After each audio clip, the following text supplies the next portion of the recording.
Hello there, very good afternoon to you. It's good to have you. This is our continuous coverage of election 2016 here from your election headquarters. I'll be here with Evans Mensah to do some analysis and, of course, to do the monitoring to bring you what's going on. At this moment, the NPP's presidential candidate, Nana Dankwa Akufo-Addo, is making a speech at his Nima residence, and we'll take you right there. When we return, we'll continue with the discussion.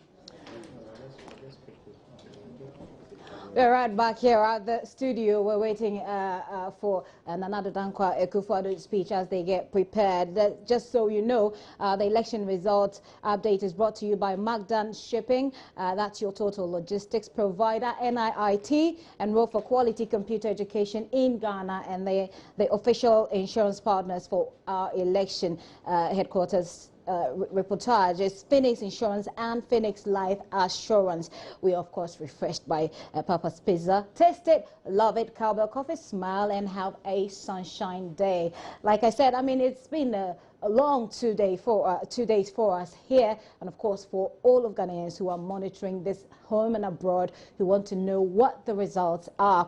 The figures have been trickling in, but let me just tell you who I'll be having this conversation with this moment. I've got Victor Kwejoga Adawudu, who is a legal practitioner. He was with the NDC's legal team during the election petition in 2012. I've also welcome, I must say. It's a pleasure to be here. Good to have you on.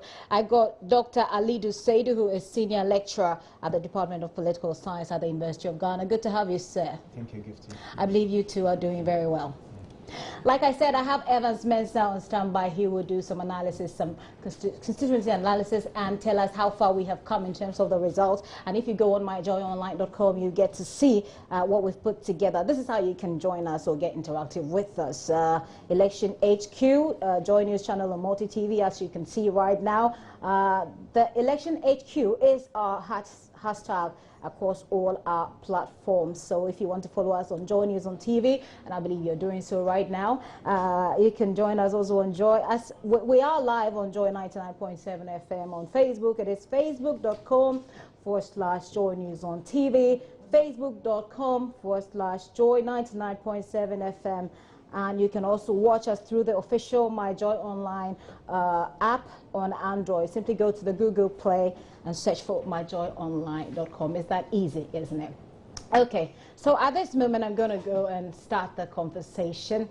And Mr. Seidu, it's very good to have you.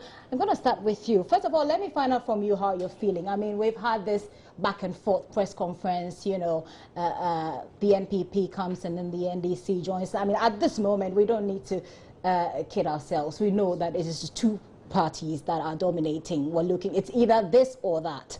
How does that make you feel, you know, the back and forth that we seem to be having? Yeah, good afternoon to our cherished viewers. I think that politics sometimes is also a mind game. It's psychological and emotional. And these are critical times that all the parties would want to assure their supporters that, yes, all is well, they are doing well. And that is why you find the two parties running counter press conferences that to assure their people that we are doing all the best and we are winning the election. Secondly, I think that it is the inordinate delay or the long silence that the Electoral Commission, the kind of information they want every time, they are not getting that kind of information. But you talk about assuring your followers, assuring yes, your supporters. Would you describe what's happening as assurances, or inciting passions among your supporters? Because if you look at the tone, the language, you wouldn't really call that assurance, would you? Yeah, after assuring your people, you want to also tell the other party that, look, let's all respect the law. Nobody should take the law into his own hands. And if that happens, we will also be ready to beat you. I think these are things that I said it's a mind game that they tell their followers that these are steps that we are taking that we will make sure we get what we want. And everybody wants to assure his people. I don't think there is an excitement in this that people are instigated to get on. It is when we get overboard that we find this hooliganism and others in it, that you tell your people to get onto the street. Then you cross the limit. I think that is where we don't want to go. We're already hearing that. We're already hearing that. Now, Samuel Oku organizes a press conference and says, things that would obviously get people, because he says go out there and jubilate because we are winning. And then we have Kokwanido who come out to say let Samuel Oku hit the street. We know.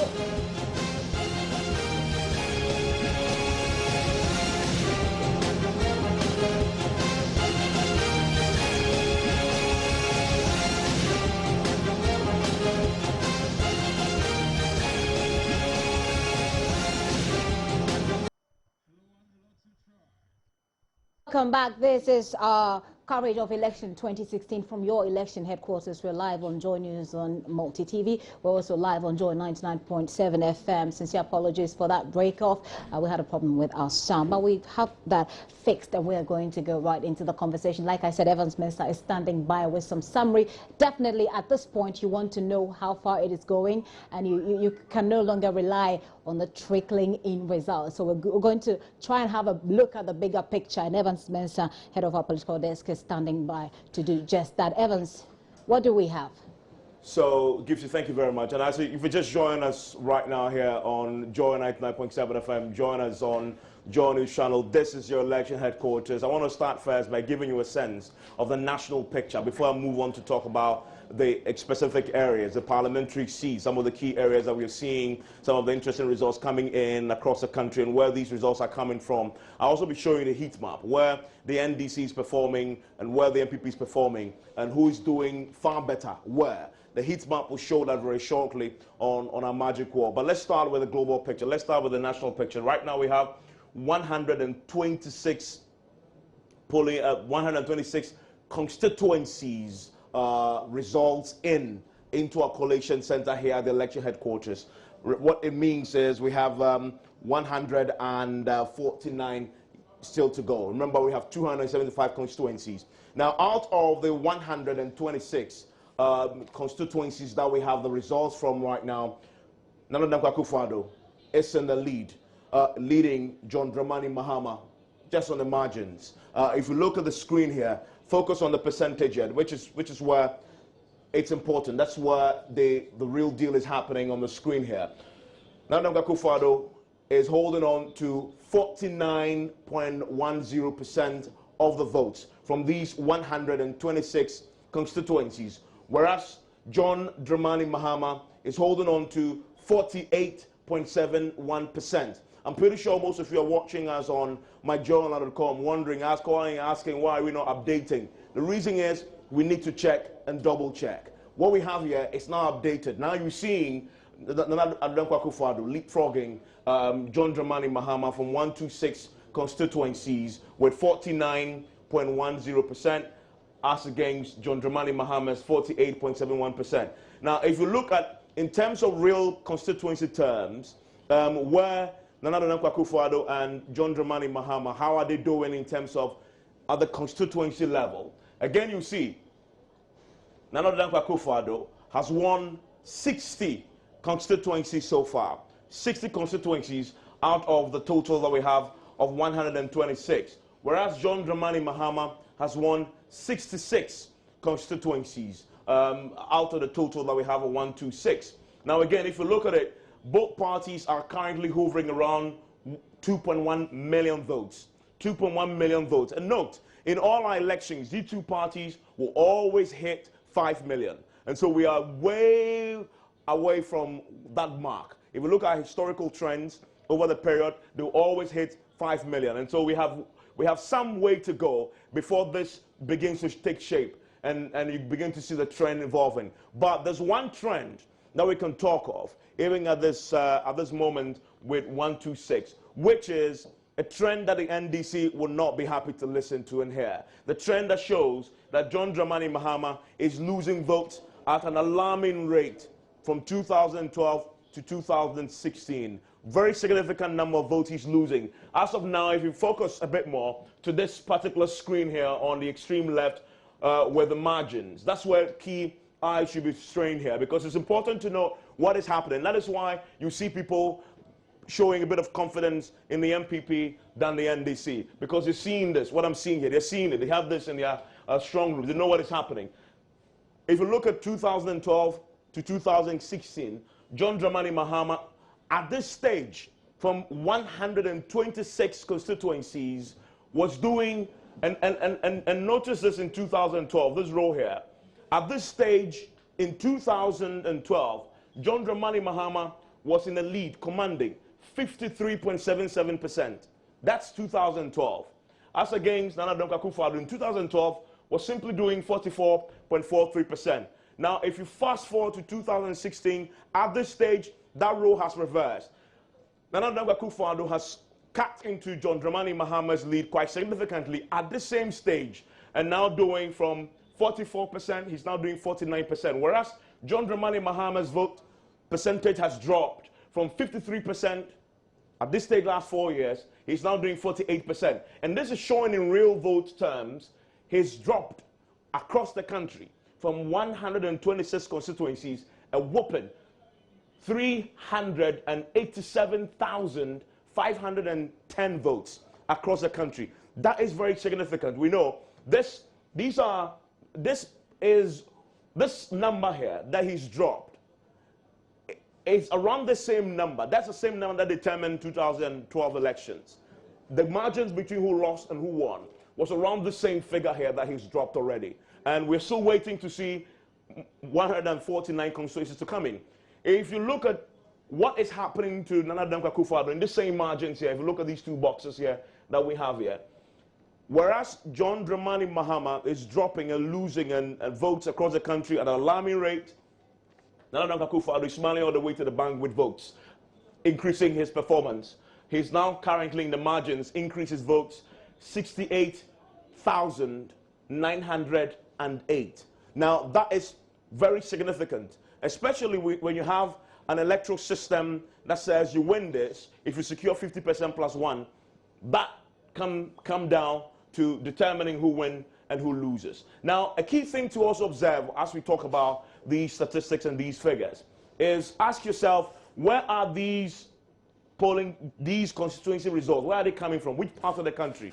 Because we want to watch this. Is it coming from Ashanti region? Is it coming from the Volta region? Or where is it coming from? Because if it's coming from strongholds of the parties, you might look at it differently from when it's coming from swing regions, Central region, Greater Accra region, Western region, Bono Hafo region. Even in the swing regions, there are more pure swing regions than others. Some swing regions are more powerful predictors than others. Two of them in particular, Central, Greater Accra. Let me focus on those two right now. Let's see what is happening in the Central region. Note what is happening in the Central region. I'm going to focus very shortly. Once I hand back to Gifty and his guests, once they start discussing this national picture, we've been zooming in on some of the key constituencies where heavyweights in the NDC are beginning to fall. We've seen that in some parts, particularly in the Central region. That should be very worrying for the NDC, because once you start losing votes, losing ground in Central, Greater Accra, you know you're onto something that will not put smiles on people's faces. So let's go to the regions. Let's look at the Central region for a while now. And let's see what role Central region is playing when you look at these 120-something constituencies that we've been talking about. The Central region right now, Nana Dankwa Akufo-Addo, out of 14 constituencies that we have from our collation centers, has swept 13 constituencies, has won 13 out of 14 constituencies that we have managed to collate. That is pretty significant. In other words, John Dramani Mahama so far has only won one constituency in the central region. That is very, very significant. He's not only losing out on the constituencies tallies, but he is, in addition to that, dropping votes. And that is significant here. In the central region alone, he's dropped 46,505 votes in the central region alone.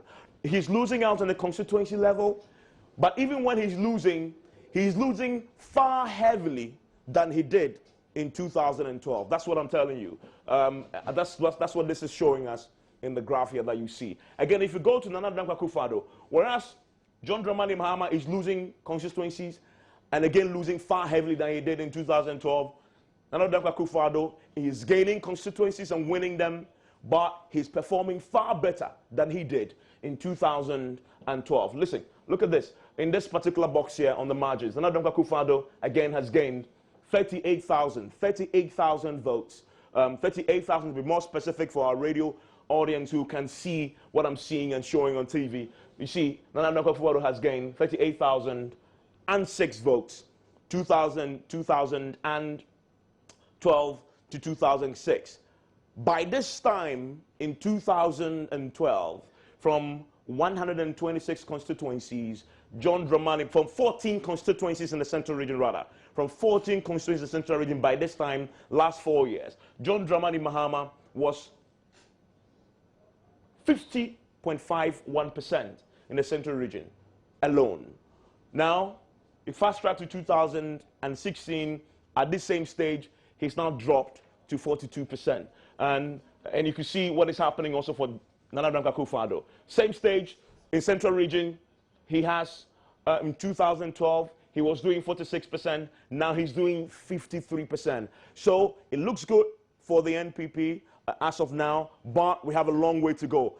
And I keep on emphasizing that. Long way to go. Nobody should be jubilating yet, because let's go to Greater Accra region, because key constituency, key region when it comes to determining elections. Again, purest predictor of who wins the national elections. Greater Accra region, never wrong. Even if there's a runoff, Greater Accra will consistently tell you who will win. They will stay with the winner in the first round and the second round. Don't change. It happens in 2000. It happened in 2008. They never change. Now, watch this. Again, in Greater Accra region, we have 19 constituencies coming in so far out of 34. And if you look at it, John Dramani Mahama has won 11 constituencies so far in the Greater Accra region, as against Nana Dankwa Akufo-Addo's 8 constituencies. And don't worry, I'm going to be breaking it down for you, these specific constituencies we are looking at and talking about when it comes to where he's winning and where John Dramani Mahama is winning. But you can see that here. And again, if you look at the margins, both parties, and focus here, this is an interesting trend here. This has been like this since we began populating this very software. Both parties have been dropping votes consistently in the Greater Accra region.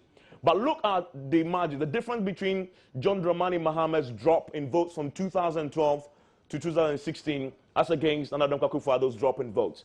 John Dramani Mahama has so far dropped 114,250 votes in the Greater Accra region. Nana Dankwa Akufo-Addo is also dropping votes, but has only dropped 26,000 votes in the Greater Accra region. That is something to chew on. Let's go to their strongholds very quickly. That is also very important, because then it tells you how they are faring in their own strongholds. Remember when we started this coverage early yesterday when I joined with the coverage at 5, I said to you that you don't only look at the swing regions, but look at how they are performing in their strongholds. If you can hold on to your stronghold and do better, you're on your way to something big. Now, let's go to the Volta region for the NDC very first. And there's a trend that we began to see when we started looking at the magic wall. In the Volta region where John Dramani Mahama is winning, he's winning the constituencies, but he's dropping significant votes. In some cases, the NPP is not picking up and mopping up those votes. And it tells us something. One of those factors possibly is people didn't show up in their numbers to vote. Now, let's look at the Volta region. It's now popped up here. We have 12 out of the 126 constituencies from the Volta region, and John Dramani Mahama has won all of them.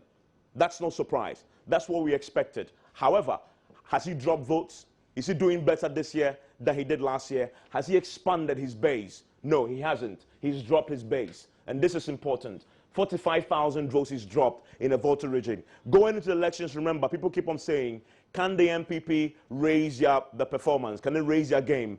Can they perform better in the voter region? Can the MPP raise its game in the Ashanti region? We'll look at the Ashanti region very shortly. Clearly, the NDC is doing poorly in the voter region than it did in 2000 this year. They're doing poorly in the voter region this year than they did in 2012. That's what the statistics tell us. Negative 45,000 votes they've lost in the voter region. Meanwhile, Nana Dankwa Akufo-Addo, is he doing better in the stronghold of the NDC? Yes, he is. He's gained 9,722 votes in the voter region this year, in 2016. That is significant for them. 9,000 votes, very significant in an election where 50% plus one can win you. Now let's go to the Ashanti region. And again, you see, another trend that we begin to see early this morning when we started populating this. And we'll come back to that when I show you the heat map and I show you the constituencies. I'll isolate them and I'll touch on the touch screen and it will pop up and you see what's happening. Again, as I said in the voter region, in the Ashanti region, Nana Dankwa Akufo-Addo is winning. That was expected. But question, is he dropping in the performance, although he's winning, or he's gaining? The answer there is, based on what we've seen, he's doing far better than he did in 2012. Again, look at it. In the Ashanti region, as you can see here, in 2000, and I want to quickly, because I'm just talking about, I want to quickly highlight that point for you. How is Nanado doing in his own stronghold? Let's look at the margins. In 2012, at this same stage, with 18 constituencies called so far, or projected from the Ashanti region, Nana Dankwa Akufo-Addo was at 65%. He's jumped at the same stage now to 68%. He's doing better than he did he's doing better this year than he did in 2012. What about John Dramani Mahama, the incumbent? At this same stage, in 2012, he was doing percentage terms of the votes in the Ashanti region from 18 constituencies. He was doing 33.62% of the votes. 33.62% of the votes. What has happened to him this year? He's dropped 3 percentage points in the Ashanti region. They said they wanted to do 1 million votes in the Ashanti region. Can they achieve that with this? Well, we wait to see. But it's not looking good. And again, another thing that is happening in the Ashanti region, as you can see, both parties in the margins have dropped. Nana Dankwa Akufo-Addo have dropped.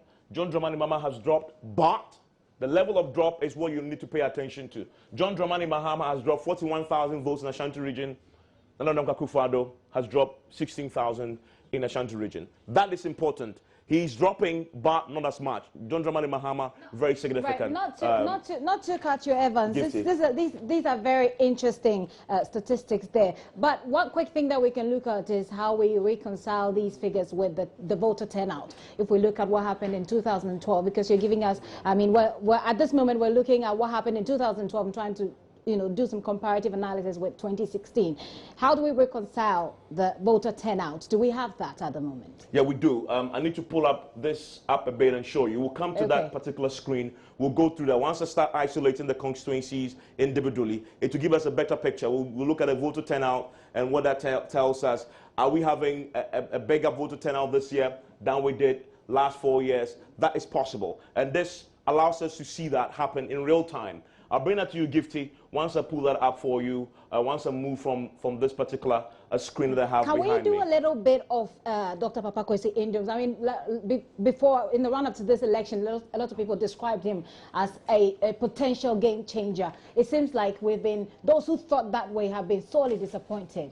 Well, let's look at the national tally, and that should tell us a story. And you won't have to spend too much time to explain this to people. They can see this on the screen. Right.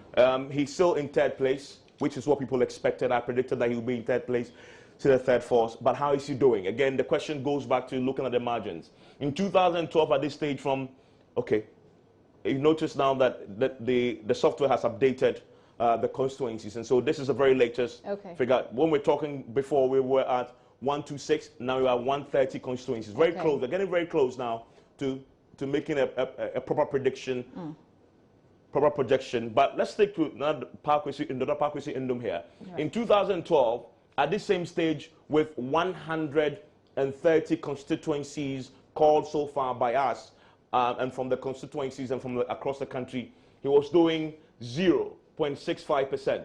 This year, he's doing, at the same stage, he's now doing 1.16%, which means he's doing better. He's doing better this year than he did in 2012, which is good for him. But he's not won any constituency yet. Right.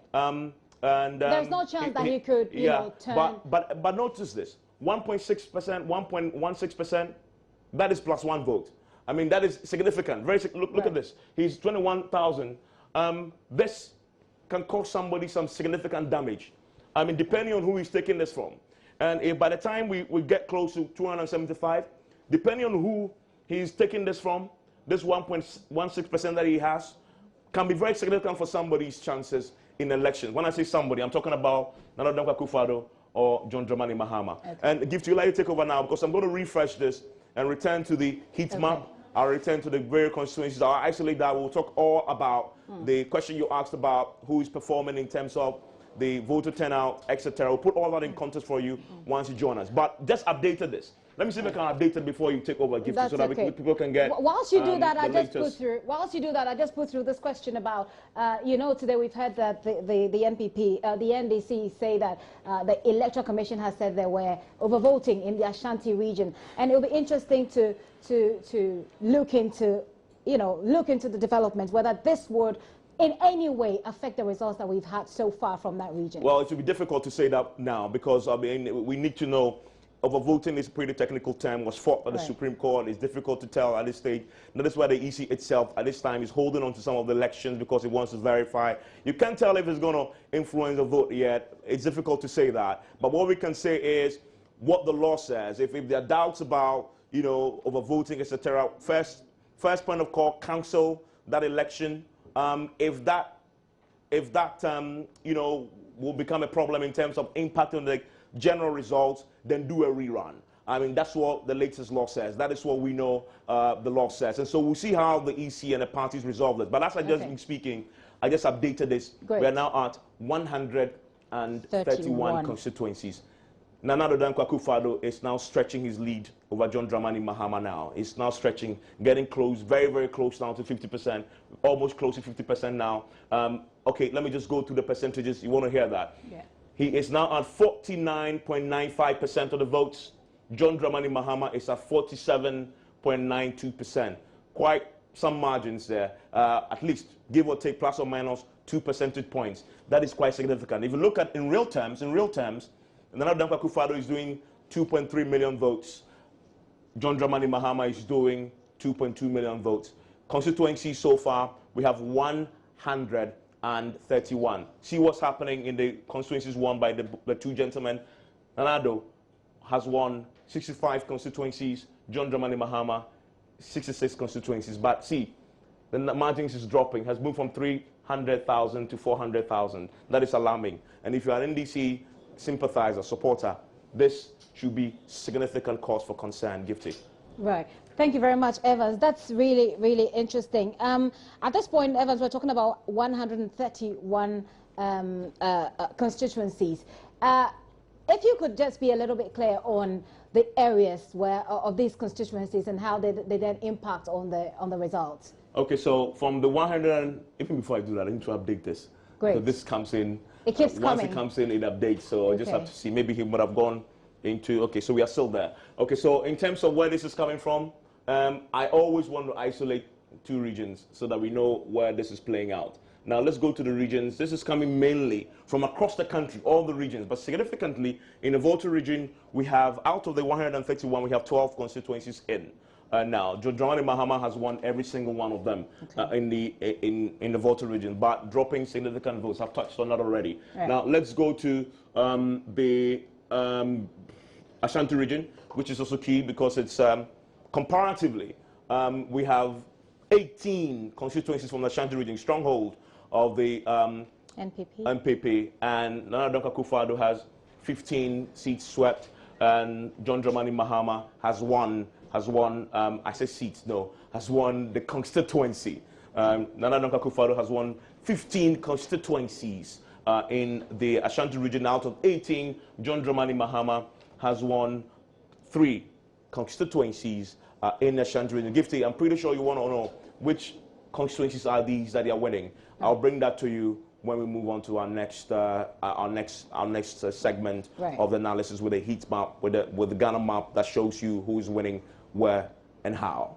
Brilliant, Evans. Lovely, lovely analysis there. Thank you very much. Evans Mensah is head of our political desk right here. This is your election headquarters. You wouldn't get it this better anywhere. Okay, so I'm going to bounce that off you, my guest in the studio, of course, Victor Kwejoga Adawudu. He's a legal practitioner. Of course, I've told you about his leanings already. He is leaning towards the NDC. He has been a member of their legal team. I also have Dr. Alidu Seidu, who is a senior lecturer at the Department of Political Science at the University of Ghana. I find it interesting. I mean, all the analysis, and I'm not sure. Are you're jittery? No, I'm not jittery. It's very scared? Interesting. No, not Anxious? Scared.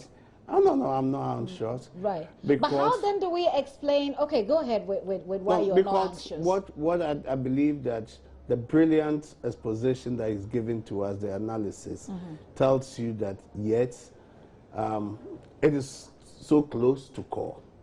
If you look at, yes, the president is dropping some of the votes in the stronghold. He's dropped some of the votes at constituencies where the parliamentary candidates lost the seat. He's dropped some votes. Nana Akufo-Addo has inched up. Even if you look at the two regions, Ashanti is the stronghold. You mean inched up in the NDC stronghold, which is the Volta region? No, he inched up in the central region. Stronghold. Now, if we talk about the swing regions, we are looking at the Greater Accra, The central region. One of the regions that we are not looking at is BA. No, Western. Right. Western is a region that when you get Western, you are almost there. And we lost most of the seats in the Western region. But in Western region, instead of the president also inching up, he lost some of the votes in Western.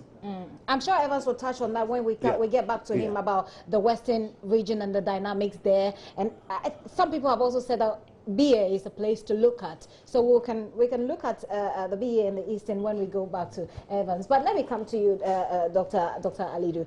What in your estimation would account for the losses that we're seeing, you know, especially when we're talking about strongholds, where you would have thought is a done deal for these parties? I think I would narrow it down to three important explanations. Right. Yeah. First, I think it has to do with maybe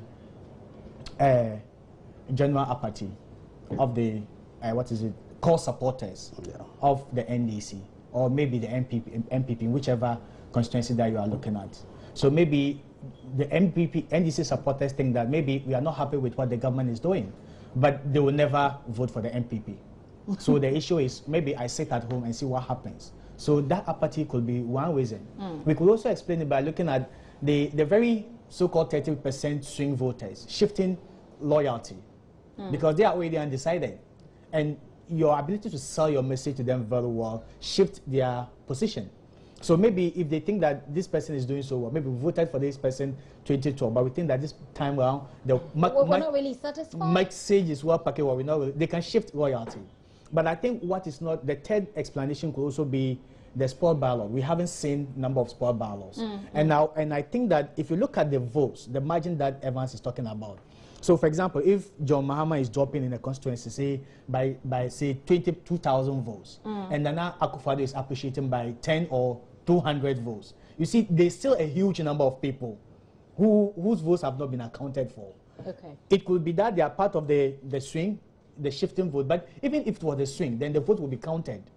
Or if it's shifting apathy. So the logical conclusion is to say that we still have to see the number of spoiled ballots. And those sometimes is very huge, like the experiences we've had in 2012. So if you're able to see the number of spoiled ballots, then we can now know whether most of these people cast their vote, but it was rejected, or maybe they actually sat home and refused to vote. So that we're able to explain that difference of the number of people who have not been able to be accounted for. Otherwise, it won't be social issues, it won't be social factors that are impacting on the way that the parties are performing in their own strongholds. Yeah, I think the performance of the political parties in their stronghold are usually based on maybe either the dominant party model, I'm stick to my party no matter what. Right. Yeah. That could explain.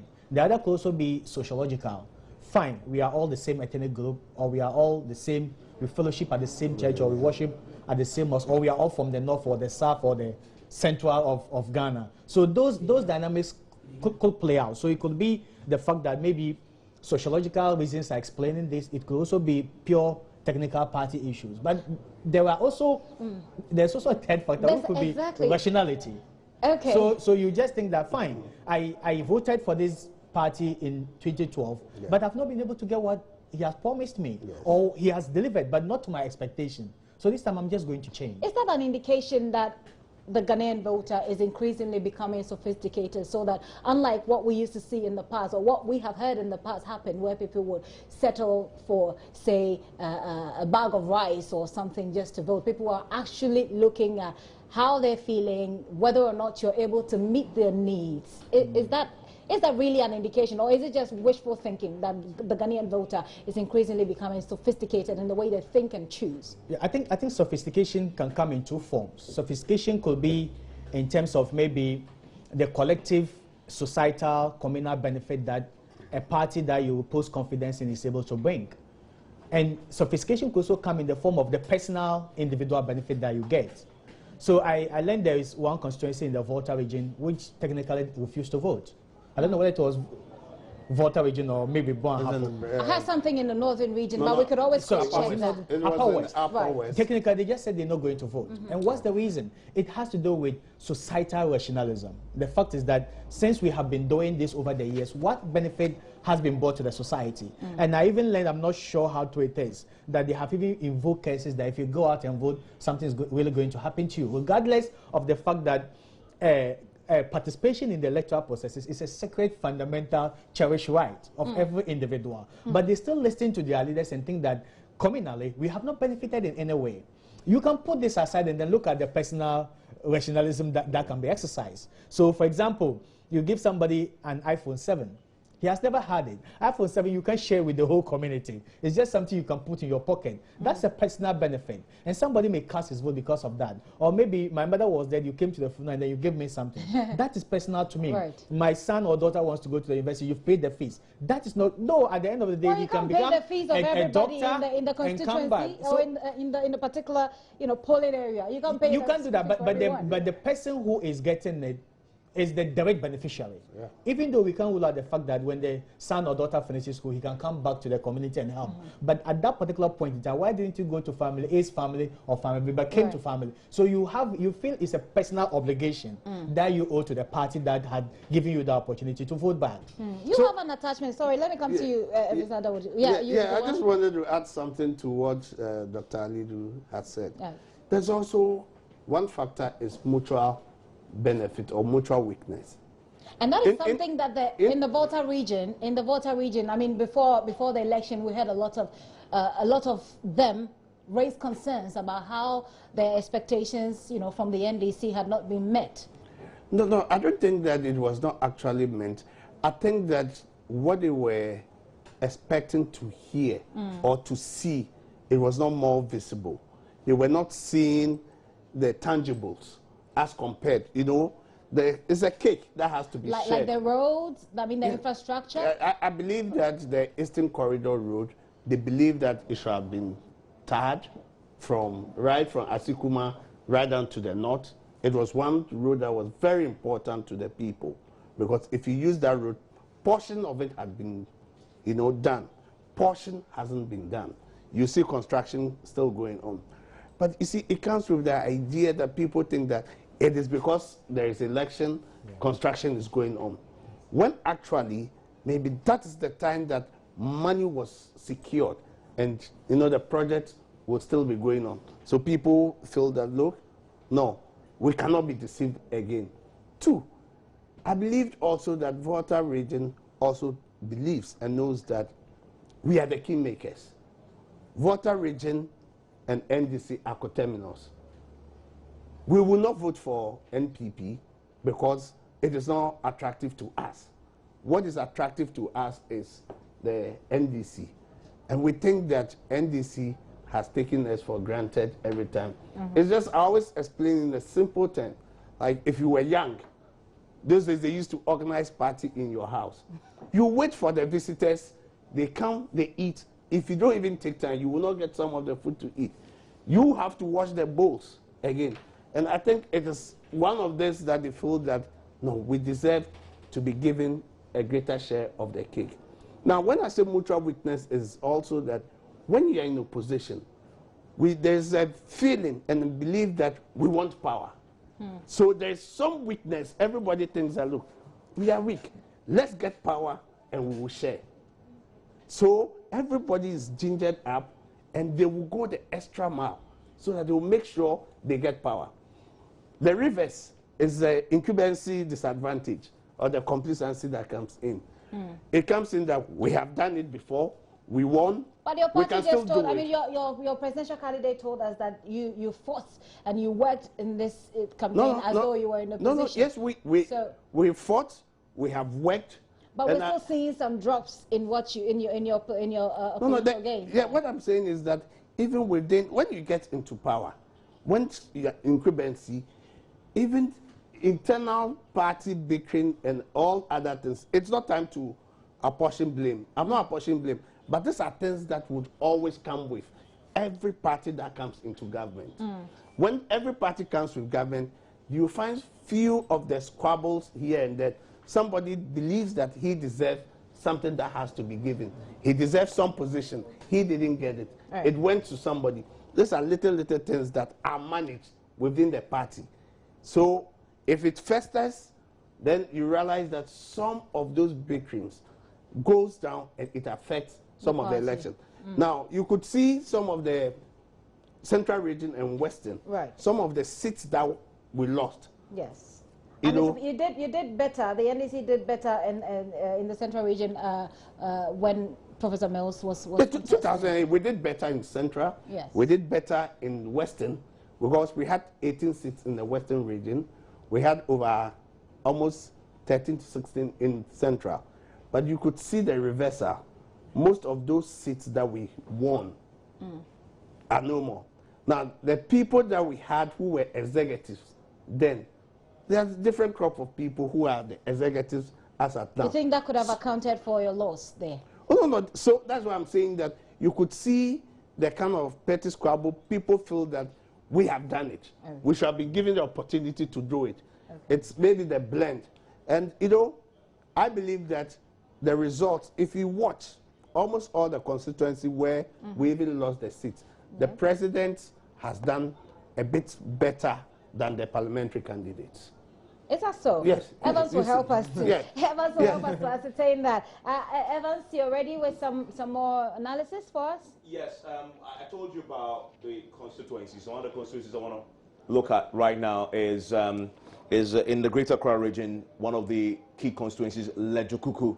Now, Lejukuku, if you look at it again in 2000 and if you look at the map as we have it here, it's showing that the parliamentary results, though, you can see that there's a certain discrepancy, and Adaud was talking about this a bit, because if you look at the 2016 results as we have it right now in our system, the Dukuku, the Greater Accra region, the NDC, and this is the presidential results. This is where you need to focus on. NDC has won it, but that's the same for the parliamentary. The parliamentary, in fact, was won by a young man Bernard Okoboy in that particular constituency, and defeating Benitesena Okitudua in that particular constituency. And if you pay attention to the results, he got 45,259. That's 50.75% of the votes. And so it comes back just to make the point that Dawood was making there. And so that's a presidential. And if you highlight this, you see this map shows you all the constituencies that we have. Of course, Dom Kwabenya, we see Ajosafo, there, of course, won it previously. Also coming through again this year. People are expecting that he's going to take it again. If you take that Ladadeko to point of comes, we can see Vincent Sowodote playing quite a significant role. But remember, there's another constituency that those who are just joining us need to pay attention to. If you've not heard it already, let's go to the Central Region. And I want to focus a bit on the Central Regional constituency because there's something interesting that is happening that we're seeing in this part of the country.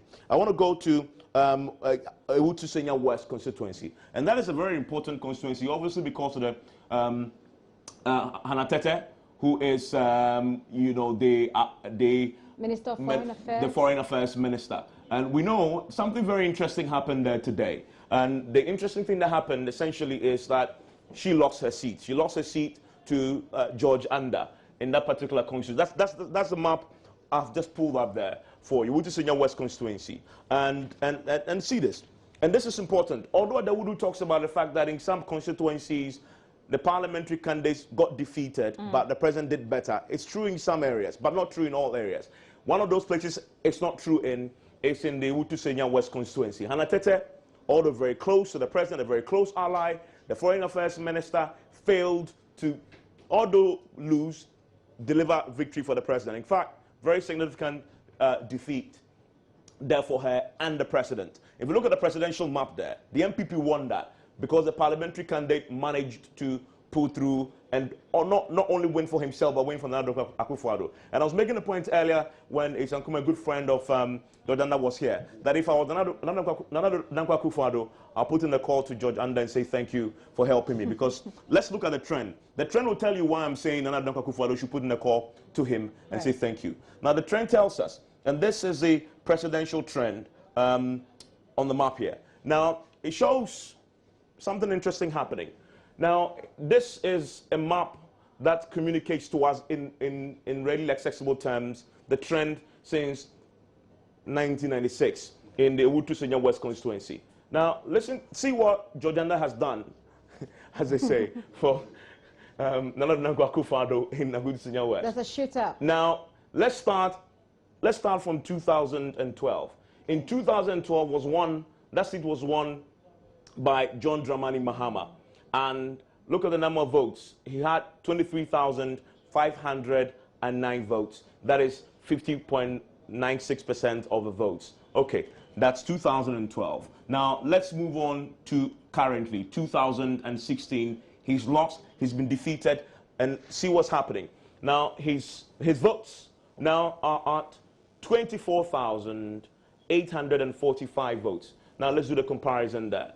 You see, and a very interesting thing has happened there. In 2012, he had 23,000. In 2016, as we speak right now, he is doing 24,000. So he's increased his vote, give or take, by 1,000. But see what's happening to Nana Dankwa Akufo-Addo's votes. And this is why Nana Dankwa Akufo-Addo must put in a call to him now, Jordana, and say thank you. Let's start in the year 2012. In 2012, the MPP only managed, Nana Dankwa Akufo-Addo only managed 21,000 votes. 21,566 votes. Okay, then steps in George Anda. Do you see what's happening? 21,000 votes, 28,000 votes. George Anda has managed to give Nana Dankwa Akufo-Addo 7,000 votes, in addition to what he got in 2012. That is very significant if we start doing a national analysis. That is why George Anda, again, you see his marketing skills, has pulled off one of the miracles of the election so far. People thought he didn't stand a chance because obviously Foreign Affairs Minister had all the resources. Foreign missions were going to build schools there. We had complaints about that. He was doing water projects, potable water projects, schools, etc. All didn't play out quite well for a man who simply was in a position and managed to pull up one of the big surprises of the campaign so far. Now, another place I want to go. This is the Central Region, key place. But let's go to Laura, because something happened in Laura that you will call skirt and blouse. I want to see if we've updated this. I want to show you what happened in Laura, because a man most of us know has won there. And he's a key spokesperson for the NPP. As far as the campaign is concerned. He's been playing that role for a while now. I'm talking about Anthony Cabo. Anthony Cabo, who is a Deputy Communications Director of the party. We have that here represented. Now, see, this is the constituency map. And if I click on it, it shows you what has happened in Laura. Now, Laura this is the presidential race. Who is winning 2016? The NDC. Who won 2012? The NDC. Who won 2016? An MPP candidate in the person of Obaifa Kabo. This is still the presidential, so it's reflecting that. But we know that as far as this particular constituency is concerned, was won by the candidate for the NPP in that particular constituency, Anthony Kabo. He swept that particular constituency for the NPP, and that is one of those skirt and blouse places that we've seen across the country play out on our map. Gifty. So far, is this the only skirt and blouse we're experiencing? It's very possible that we have more. I need to just quickly comb through the system, and it will prompt me where they are. As we continue with analysis and as more of the results come through, we'll bring you more of these skirt and blouse places. But that's one of the key areas to watch. Thank you very much, Evans. Laura is one of the key places to watch, he says. Let me come to you, Doc, and I'd like to find out from you whether you're surprised about what happened in Ewutu-Senya, as Evans has just told us. We've seen Ms. Hannah Tete go down whilst George Anda, rises up to the seat. Does that surprise you? Yeah, I think at the beginning, people thought it would have been a very difficult task for him to accomplish. But the fact is that, you see, he's not just, he's new to politics, like in participating full time, but he also has a background that was very helpful, a marketing strategist and somebody who has worked a lot in marketing. So he knows how to package his message very well, how to sell his policies to the individual constituency members, and how to actually get in touch with them. And before he got there, I think he resigned his job full-time. So he was full-time on the ground. But the NDC candidate was not only a minister, but a cabinet minister. Really, I think Foreign Affairs is cabinet. Yeah, cabinet minister. So it was such a difficult task, combining both your executive responsibilities and then parliamentary duties. And it's also, but like Evans was saying, you've got, basically she's got the resources, to do whatever it is, to run whatever campaign that she wants to run. Unfortunately, the way we vote here, it's not about the resources. You see, as a member of parliament, sometimes they don't even look at the work you do at the House of Legislature, but they look at how personal you get with your constituents. I have a naming ceremony, you come. I have a outdooring, you come. I have a funeral, you come. They want to see you as being part of their social life. Isn't that in itself a problem for our body politic? Isn't that itself a problem that you don't necessarily have to see? I mean, we shouldn't be really voting along those lines. You don't necessarily have to see your member of parliament at your funeral or at your baby naming ceremony to feel that she's. But typically, that's what's happening. I think somewhere August this year, CDD did a survey. Right. And it came up very strongly that constituents are more likely to elect somebody who they see as being part of their lifestyles, who they see as paying their school fees, doing a lot of things that is not necessarily a constitutional responsibility of a member of parliament. Those are the things they value more than maybe what you sit in parliament and do and the legislative bills you pass, and most of those things they're not really Evans so much of talks about how Mr. Anda has been able to shoot up Nana Akufo-Addo's performance in Ewutu-Senya with about over 7,000 votes. Can we credit it all to him, Mr. Anda? Yeah, I think I'll say he has played a part, but I think the party at the constituency level has also helped. So it's a sort of the collaborative effort between the individual candidate and then the structures of the party and then the resources that were deployed at that particular constituency. So he has been was a kingmaker at that particular point in time, but we cannot discredit the contribution of the general constituency level members of the party and people who have been very vigilant throughout the electioneering campaign, the voting processes, and all those things. So I think it's a collective responsibility, and congratulations to. Well, then Evans suggests a call be placed to him to say thank you. Assuming maybe I was Nana Akufo-Addo and assuming I win this election, I would have made him a minister. Oh, you would have made him a minister. We'll see how it goes. But like Evans said, I mean, as of the last time we spoke with Evans, we had a chat with Evans, we were at 131 constituencies. So of course there is still a lot more to go. We're looking at 275 constituencies. Yeah. I'm going to come to you, Mr. Dawudu, but let me just quickly go away from you and just give you some information that's coming. There's some confusion going on at the Ablekuma Central. The inability of the returning officer to declare result is causing tension, with party supporters getting increasingly agitated. Dr. Papakwesi Indum. Oh, Papakwesi Anand, I beg your pardon, is our man on the ground, and we will speak to him at this moment. Hello, Papakwesi. Hello. Yes, so there's confusion. There are delays at that particular constituency or that particular polling station. Correct me on that. Hello. Yes, can you hear me? I hardly hear what you're saying. Let's do this again and try. Yes. I think it's better now. It's better now. So tell us about Yes. the confusion that's going on where you are at the moment. All right. Thank you very much. I've been my central constituency, and I have been here for the past 2 days. Now the voting is over, collation is over. Now what is going on right now is that this year the collation is done in 2 ways. We have the electronic way of tabulating the results, and then we have the manual way of doing it. Now, according to the returning officer, said that they will use the manual to do the declaration. But after they finish tabulating it, now we've been here, as I said, since yesterday or last 3 days up to now. Now they've done it. Now, lots of the other parties to come and append their signature so that they can use the manual to do the declaration. Now, the information regional says that they are the one that's supposed to come and append the signature for the declaration to be done. They go on until they finish the electronic tabulation, you will not sign. Now, the people around, the leading candidate supporters do not know this information. So they too are not patient, and then they trooping in. And the situation over here about 20 minutes ago was not pleasant. Fortunately, the presence of the military were around, so they were able to inject some sanity. Other than that, you might not hear something pleasant. So, now, so as we speak, the problem has been resolved, you say? Yes, for now, some sanity has been maintained.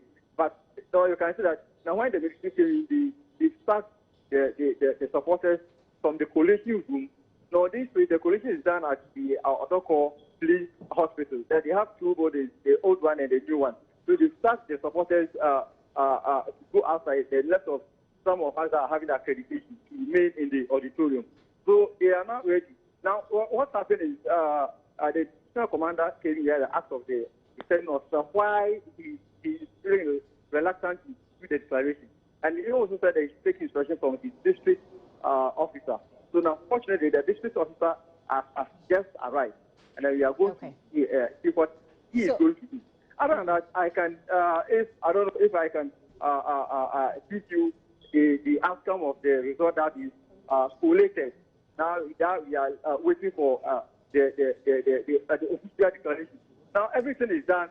This one is confirmed by the returning officer.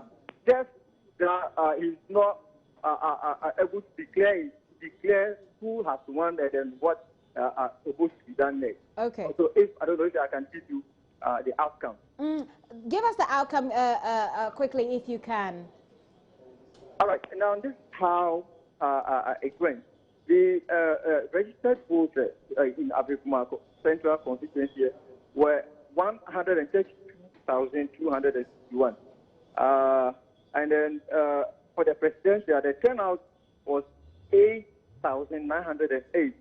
Now this is how it went. CPP had 71, represent 0.08%. NDP had 49, also represent 0.09%. Say that again, NDC or NDP? NDP, Right. NDP had 49, representing 0.06%. NDC third on the ballot had 41,532, representing 46.7%. Now, PPP had 482, also representing 0.54%. NPP, whose candidate has taken the lead, had 46,000 369, representing 62.1%. 300 and what? 46,369. 69. Right. Representing 62.1%. CSR 16, 0.02% as 8 percentage-wise. And then independent candidate had 11, which also represents 0.01. Okay. And this is a collated. Hello. This is a collated result from the applicable central. Yes, this is collated and certified results from the returning officer from this collation center. That the total valid vote was 8,908 for the presidential. Now, when he was about to see the rejected ballot, its percentage, and the total vote cast, that's when the confusion started, and then they started casting. So they have to pass back and back. We will come back. We will come back to you for some update on that. You're still there, right? All right. Yes, I'm here. Great. We'll come back to you on that, Pakwesi. Thank you very much for that update. There's still some confusion at Shama. Sally Mensah is on the phone. Apparently, the military was earlier deployed to keep some peace there. Hello, Sally. Can you hear me? Hello. Good to hear you, Sally. What can you tell us from where you are at the moment? Okay, currently I'm at the Shama district in the western region, where we also happen to have the collation center. That is the Shama district assembly. All right. As of yesterday evening, all the results were brought in. Everything was done. So what I saw, initially there were some issues here and there, but they were all cleared. Tell us about the military deployment. What necessitated that? Okay, like NCP supporters trooped in this morning at about 10:35 a.m. asking the EC to declare the results, because as of then everything has been done already. The EC refused to declare with the what they were saying is they don't have electricity to declare the results, so we have to wait for a while. And the people told them, you don't need electricity before you can declare the result. It came in again, we have 72 hours to do the declaration, so therefore nobody can force us to declare who won and who lost. They gave the EC an ultimatum that they either declare the result or they would have to break in and then declare the result themselves. So in about 15 minutes, the EC called in the military personnel to come into the compound to bring about some sanity among the MPP supporters. So after that, there has been some level of calmness. You see people or the supporters talking here and there, nagging here and there, but with the presence of the military personnel, I think there has been some sort of sanity on the compound at the district assembly right now. And so at the moment, they're waiting for the results to be declared. We are waiting correct? for the results to be declared, exactly. We are waiting for the results. Thank you very much, Sally Mensah. You're Sally welcome. Mensah is our correspondent down there in Shama, bringing us up to speed as to what's happening there. But you know, like I said, we got 131 constituencies, we've got 275 to go, and so obviously we're expecting some more, and the results keep trickling in. We've got Evans Mensah standing by on our magic wall, breaking it down and helping you make sense of the figures. And so we're going to go back to him. It appears that he's got an update you obviously want to hear. Evans. Well, Gifty, I've just been going through the map. We promised to do the constituency, so I'm doing that. And something is striking me a bit more. I mean, I didn't appreciate this when I was going through it before with my team downstairs, but it's hitting me. And just to sum it up in a few words, that the Nana Dankwa Akufo at the presidential level is overhauling some constituencies that John Dramani Mahama held on to in 2012. In fact, in some of these constituencies, John Dramani Mahama had won quite significantly. And now, they have now switched and voted for Nana Dankwa Akufo. And the places where these can be found should be worrying, again, from the NDC as we build closer to 275 constituencies here at the Leisure Headquarters. I'm going to go through some of them for you. I want to go quickly to Sisala East. And you can focus in on the map, because once I click on it, you see it gives you a pop-up that tells us a story. Now, in 2000, and this is presidential in Sisala East, 2012 was won by the NDC's John Dramani Mahama. Fast forward to 2016, Nana Dankwa Akufo-Addo has won that seat. That is in Sisala East. That is not the only story to tell. Now, I want to go to another key constituency, Saboba. Saboba, Northern Region. And by the way, let me just go back to Sisala East. This is in the Upper West Region. And I'm saying the reason why this is important, that where they are happening is pretty worrying. It should be worrying for the NDC. Upper East Region, Upper West Region rather, it's, again, let me put this in context. Since 1992, when it comes to the regions, let me give you a breakdown. The NDC had always won Upper East, Upper West, Northern Region, Volta Region. The MPP has always won Ashanti Region, Eastern Region. We have 4 regions, they keep on swinging. So forget about the 4 regions. So in terms of the regions where the NDC can claim to consistently show improved performance and can lay claim to it being, well, a safe region for them, the Upper West Region is one of them. So when, between one election and the next, your presidential candidate begin losing ground and losing constituencies to the opponent, that should be worrying for you in that part of the country. And so he's lost it. John Dramani Mahama has lost Sisala East to Nana Dankwa Akufo-Addo there this year. I don't want to go into the figures because I just wanted to appreciate what is happening across the country. Now let's go to Saboba. Same story in Saboba. I told you earlier about how the 3 regions of the North since 1992 have always voted generally NDC. Again, in Saboba, look at this.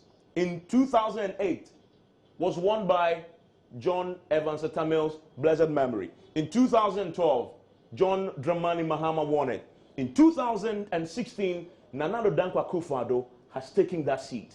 That should be worrying for the NDC. That is in Saboba in the Northern Region. Now, again, we want to stay with the same trend. Let's go to Sola, Tuna, Kaba. And this, for me, is the most worrying of them all. Because if you look at the trend here, and the camera is focusing on this for those who are watching this on Joy News channel, look at the trend here. Since 1996, and this software only dates back to 1996, and so let's stick to that. Since 1996, always been won by the NDC, this seat. So this is a seat you can say is a stronghold of the NDC. It's one of those pure strongholds as far as the NDC is concerned, pure strongholds. They've never relinquished power in the presidential race. However, in 2016, Nana Dankwa Akufo-Addo, Sola Tuna Kaba has taken that seat.